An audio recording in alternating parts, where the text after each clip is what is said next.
Alright, so I've been snowboarding since I was like 5 or 6 years old. I used to ski, but then I kind of moved to snowboarding because I saw some guys.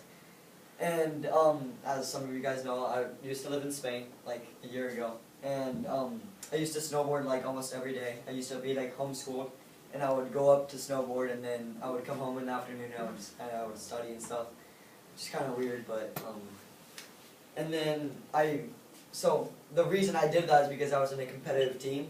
So since I was in a competitive team, we would like have to go up every day. We'd have to train. We'd have to like do conditioning and kind of stuff. And yeah, and then like a typical day for me to go up snowboarding was I would wake up at like 7 or 8. Like I didn't have to get up too early because like the mountains were like 30 minutes away. It's kind of nice because the mountains are 30 minutes away and the beach is also 30 minutes away. So it's pretty nice. And I would get my stuff, I would like grab my snowboard, and in Spain it's not like here, it's not like everybody has like a garage right outside of their house. So I lived in this like really, really big neighborhood, which like the streets are so narrow that you can't even drive your car in, so I'd have to like walk 2 miles with my backpack with all my stuff, 2 miles to a bus or 3, I don't know.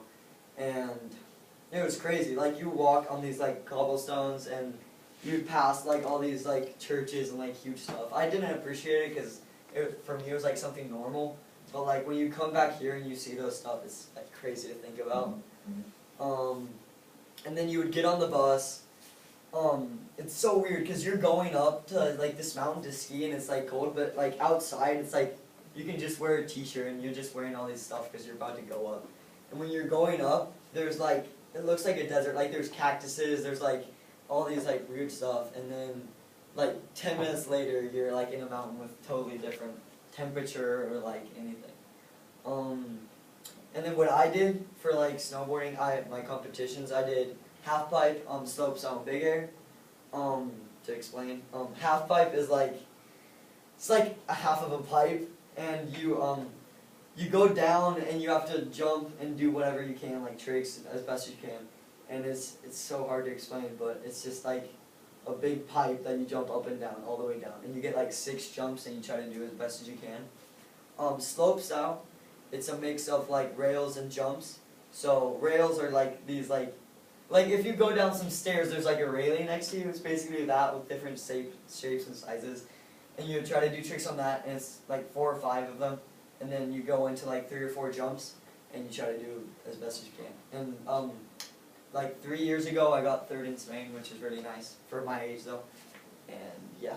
And then there's like different types of snowboarding. There's like backcountry, which is not as much as a competition, but it's basically like backcountry powder, trees, everything. It's kind of crazy though. It's pretty dangerous. There's like avalanches and a lot of hazards. Then there's like park and park, which would be slope style and like different stuff, which is freestyle. And then there's also just going down the hill, like some of you have probably done, just going down the hill. And yeah, and this like so many people put their lives at risk for this. Like it's not like it's so hard to explain unless you've done it, because the feeling that like snowboarding brings to you is so crazy. And this is why like people put their lives at risk so much, and why people feel the need to do it. It's like a feeling that people chase, and it's awesome.